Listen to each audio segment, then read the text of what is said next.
Hey, it's Maryanne. It's the influential nonprofit. I'm here to talk to you today about how our thoughts shape our reality. And if we want a different reality, we need to create different thoughts. Let's talk about it. Do you have certain beliefs about yourself that you repeat a lot that are pretty well ingrained in you? Like if you say, "Oh, I'm not very strategic," or I'm a control freak. Um, I'm not good with money. I don't like the drama of people's feelings. These beliefs that we have in us actually create patterns and keep us bound in our identity. We're trying to do things differently. We're trying to create a different reality, but our thoughts actually keep shaping the same reality. It's like, oh, I'm trying to get a new place, but I'm driving the same old path. And then I'm shocked every time I wind up at the same place, even though I wanted to go to this new place. And listen, here's the thing. I've always understood and I've always loved words, and I understand how words shape my reality. And I think most of you get this too. Words shape our reality. We want the right pitch, the right phrasing, the right messaging, the right tagline. We want to say the right thing to, colleagues, donors, people we love, our family, our friends.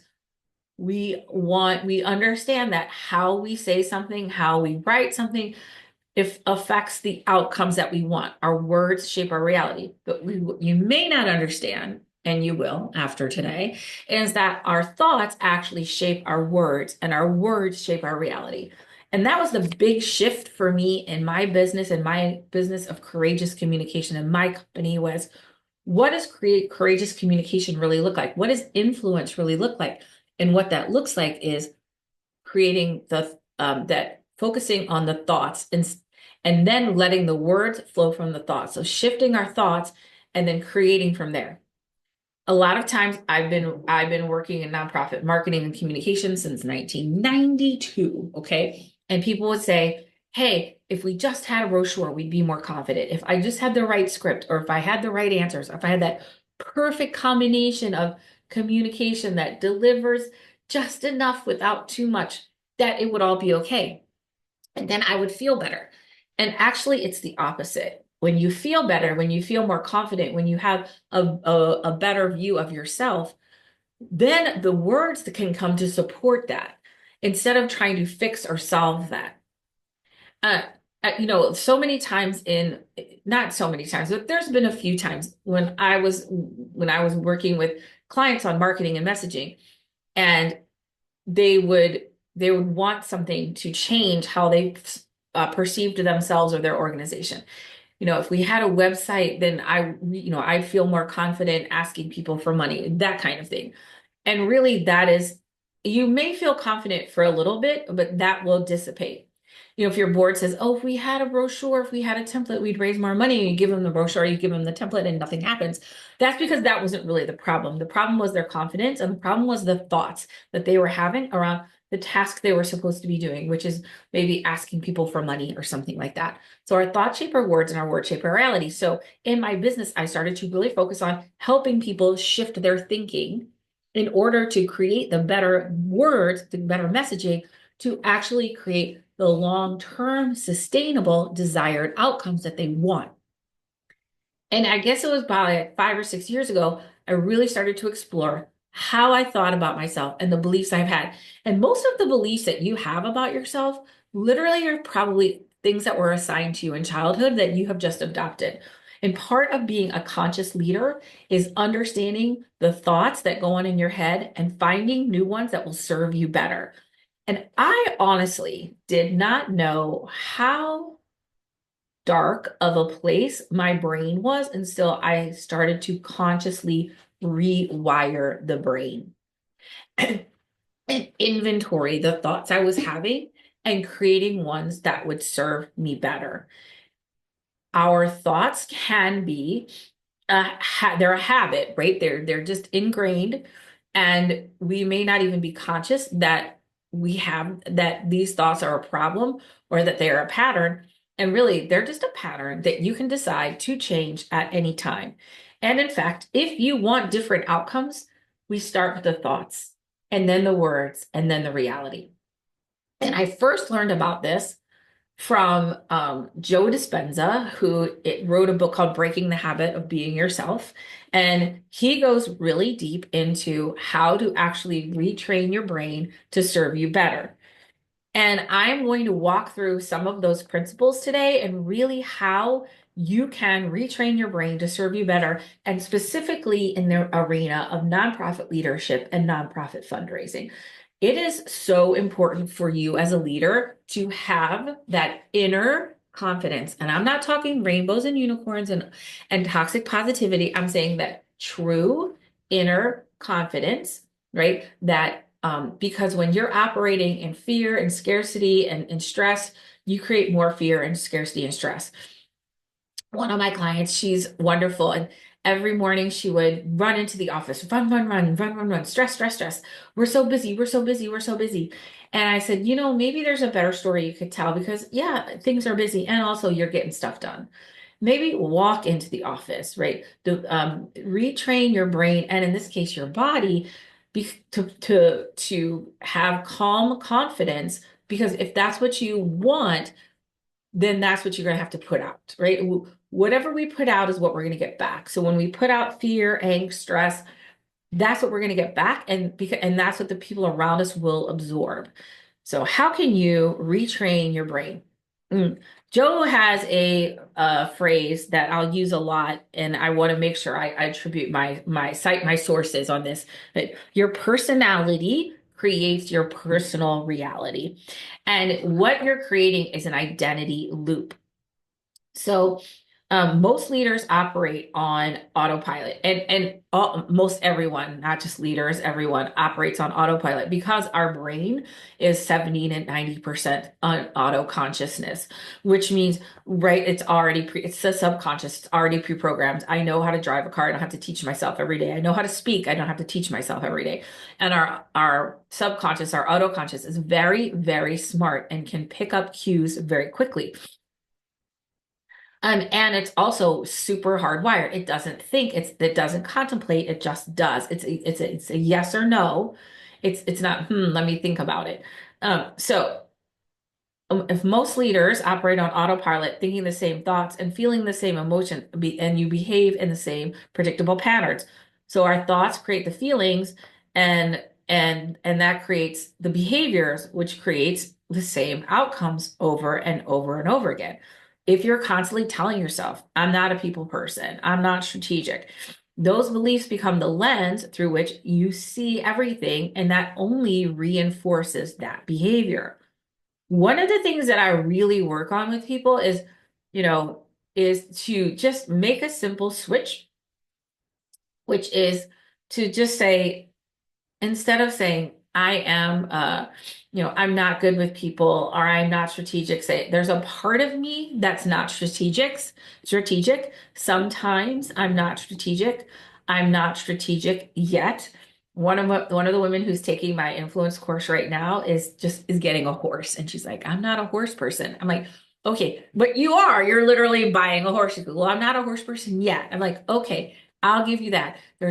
And also there's a part of her that's wanted this her whole life. So like, hey, there's a part of me that's always loved horses.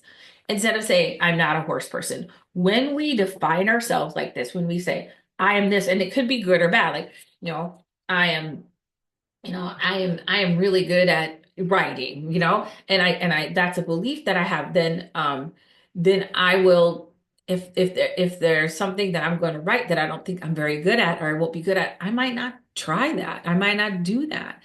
But most of the times it's a belief about ourselves which is really hindering us. So we'll say, hey, I'm not good with money, or I'm not good in front of crowds.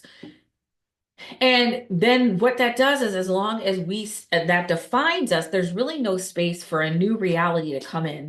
This is why language is so important, because we're retraining our brain to support our thoughts. So we can say, hey, there's a part of me that doesn't like to get up in front of people, or sometimes I don't like to get up in front of people, or sometimes I'm not good, making phone calls. Because I bet there are times when you really were good at those things, but there's no space to account for that because it doesn't support the belief. So you will kick that out, right? You will not count that. Like if I say I'm not good with money, but yet wait, hold on. What I could probably find evidence that I am good with money. And sometimes I am and sometimes I'm not. And also, both things can be true. And as long as I'm clinging to that one belief, there's no space for anything else to show up. So we want to move away from this identity loop. And one of the things that you can do if you really want to dive into this is to start thinking about the beliefs that no longer serving you in your leadership. And then replace them with the beliefs that you really want to have. You can simply cannot create a new reality holding on to the same beliefs that you have now. And this is what most of us do and why change can feel so evasive and so elusive because we're not really changing what needs to be changed. We're hoping the external will fix the internal, as I was explaining before, but really it's the internal. Everything is an inside out job. The more I moved my business to really helping people reshape their thinking, the better the words were, the better the marketing was, the better everything was because we were starting with their thoughts, right? If I create a beautiful marketing campaign for you, but it triggers your imposter syndrome to have to say it, that's not going to serve you. You're going to subconsciously subvert that because it doesn't feel true because the words are going against your beliefs. And when that happens, that creates that misalignment. You will not say those things, or they just won't come across as genuine. Because remember, our subconscious is very, very smart, and our subconscious is a very, very highly tuned bullshit detector. And if your thoughts and your words are out of alignment, people will say, that person's crap. You ever seen a celebrity or an athlete apologize for something and you know every word is just crap? And that's your BS detector because they're out of alignment. Their thoughts and their words are not in alignment. So step one is to understand the identity loop and create new thought patterns. So what do you want to say? And I often ask this question, what's a story that could serve you better? Because saying you're bad with money or you don't like fundraising or whatever it is, or there's not enough money for my nonprofit or whatever story that is you're telling yourself, it's not serving you. And if you want any other reality to come in, the first thing we do is to change the story. Okay. The second is breaking the habit of being yourself, right? And this is directly from Dispenza's book, but you cannot create a new future from the emotions of your past. If you're operating from stress, fear, scarcity, frustration, especially in our nonprofit world, these emotions can be deeply patterned and just their habit. You don't know another way to operate. You never even thought maybe there was even another way you could operate. Like, wait, I didn't even realize that I could change this. I just thought this was just who I am. No, it is not who you are. You can actually change this belief system anytime you want. It's just a pattern, it's just a habit. Create a new habit. It's not any more true than any other story you're going to tell yourself. Because again, these beliefs were probably assigned to you as a very young kid. And you just adopted them to be true. Because honestly, maybe you just didn't even know there was any other reality that could come through. Um, Emotions are a record of the past, right? They are the journal of our past. And when I keep feeling the same way, I'm going to keep creating the same reality. So breaking the habit means catching yourself in the moment and recognizing when you're acting from the past and making a conscious shift. And this is really the best thing that you can do is just being aware of those thoughts. And Joe in the book, Joe says you yell change. You say it out loud, change. Like I'm not good with money. Oh, change. Right? Okay, what's a better story I can tell? Hey, I'm in the and if this maybe feels better if you're like but I'm not good with money. Okay, yet. I'm not good with money yet. Or sometimes I'm not good with money. In the past, I haven't been good with money. Because this then, and then, or I can say, I am good with money. I am, and because I've because there's facts and there's feelings, and I bet the fact is that you can probably handle money just fine. People say, "Oh, I don't know, I'm so nervous about where these donations are going to come from." But I bet if you went to court and stood in front of a judge, you would make a case for those donations come. They come. The fact is you've been covered. The fact is you're supported. Excuse me, but you don't think about that, right? You just think about, you only account for the emotions that support your belief and not anything else. So even though the money comes in, it's not really change that external, hey, I just got this great donation, but the internal wiring of there's not enough is going to keep you hungry, and it's going to keep you in scarcity and survival mode. So if you're saying, hey, I don't like fundraising, or fundraising is scary, you can say, um, I am in the process of being a more confident fundraiser. I am a more confident fundraiser. In the past, I wasn't confident about fundraising. Now I understand how to ask for money. Even if it doesn't feel quite right yet, this is how we start to retrain. So if you hear a belief like, I'm not strategic, okay, whoa, change. I am strategic. Sometimes I roll with it, sometimes I'm strategic, whatever the situation calls for. Again, I'm going to say to you honestly, I had no idea what a dark place my brain was. And I had a friend, and she passed away in December of 2020. And um, that was my first person that I really understood the power of this, the loop, right?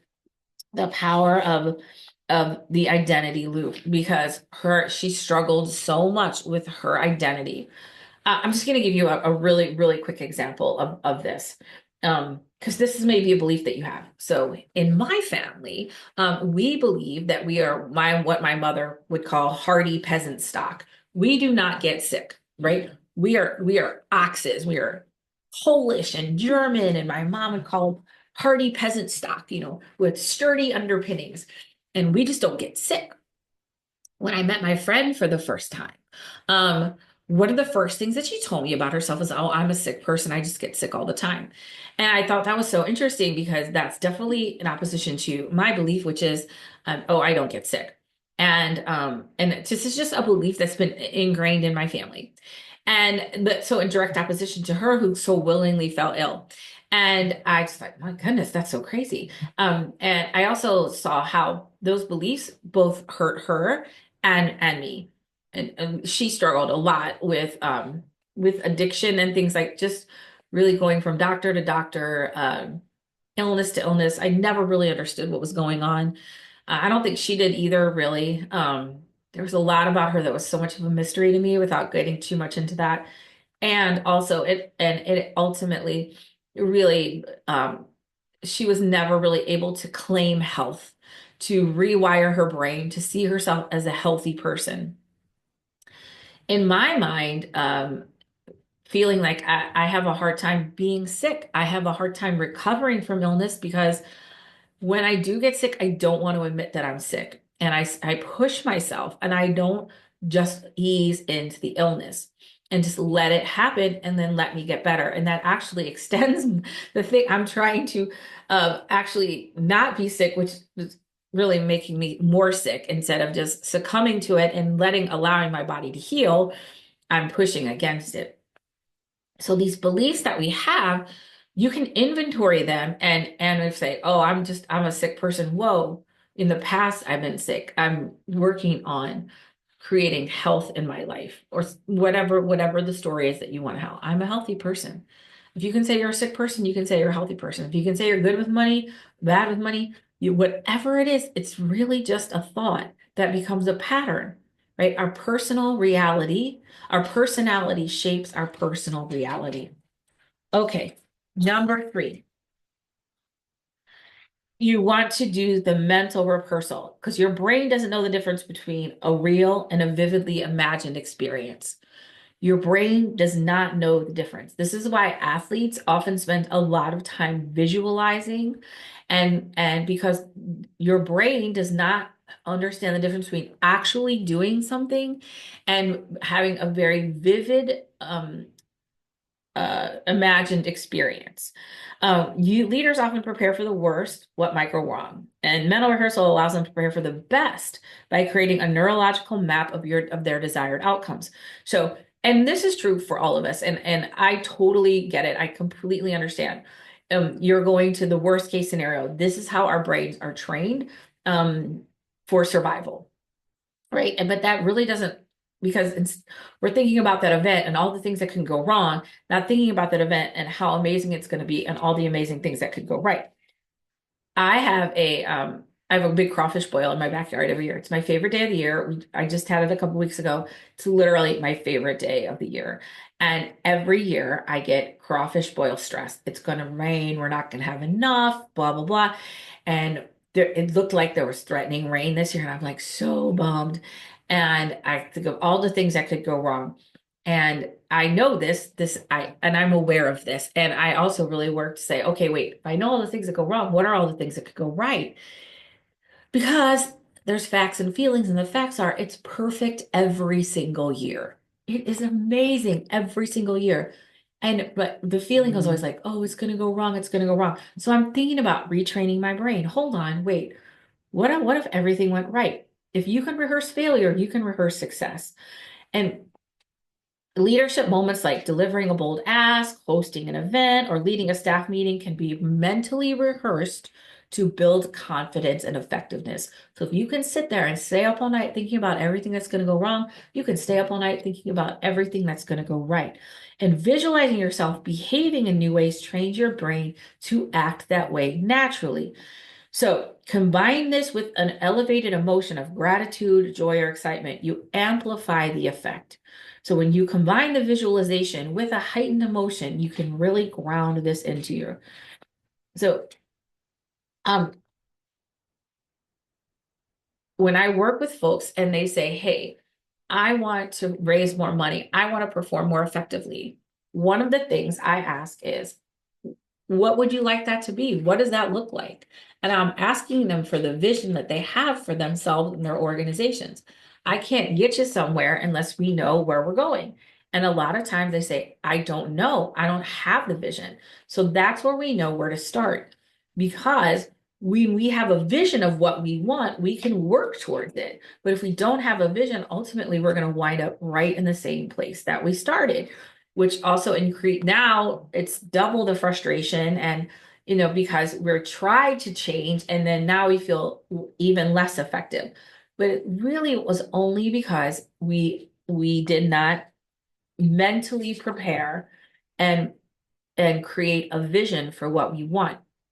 And this is for me why fundraising messages are so important, and messages rooted in a vision. What are we going to create together? What new reality are we creating together?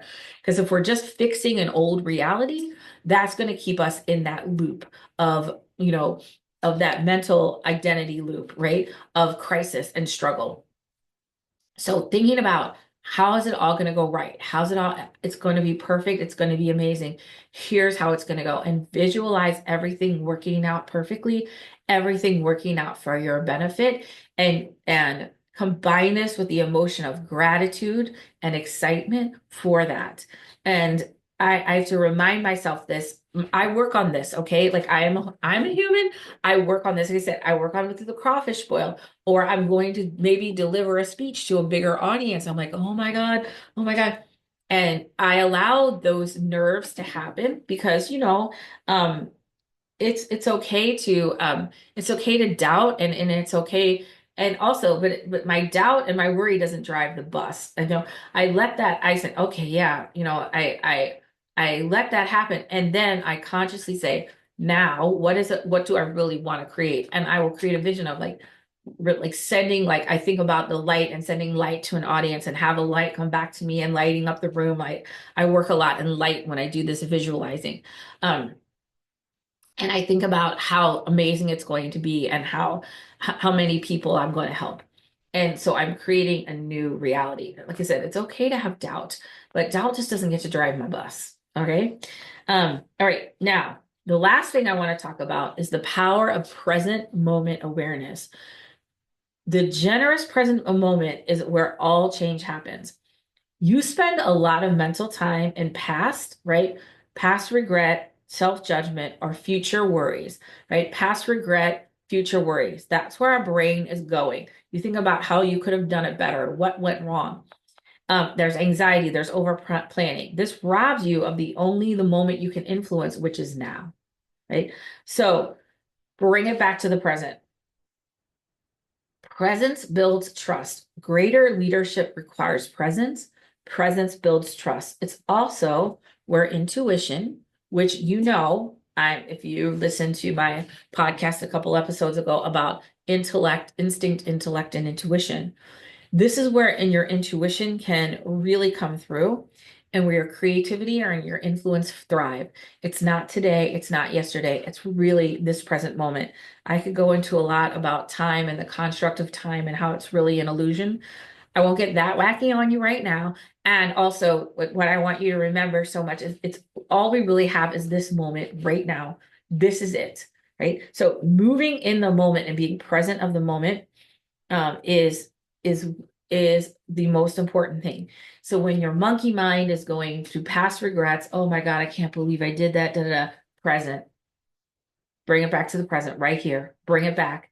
I have my hand like in like half a prayer hand in front of me. That's my signal. That's my physical signal present, right? Present. Here we go. Or future worries. Oh my God, is it going to be good? Is it going to bad? Is it going to rain? Are we going to have enough? Blah, blah, blah. Who's coming? Who isn't coming? Da, da, da, da, da. What if, this happens, that happens? Oh, present. Bring it back, bring it right in here. Um, and you can do this with breathing. You can do this like a lot of times. One of the things I really like to do is feel your feet. So that's always a really good one to bring you back into the present. Just make sure you do some grounding.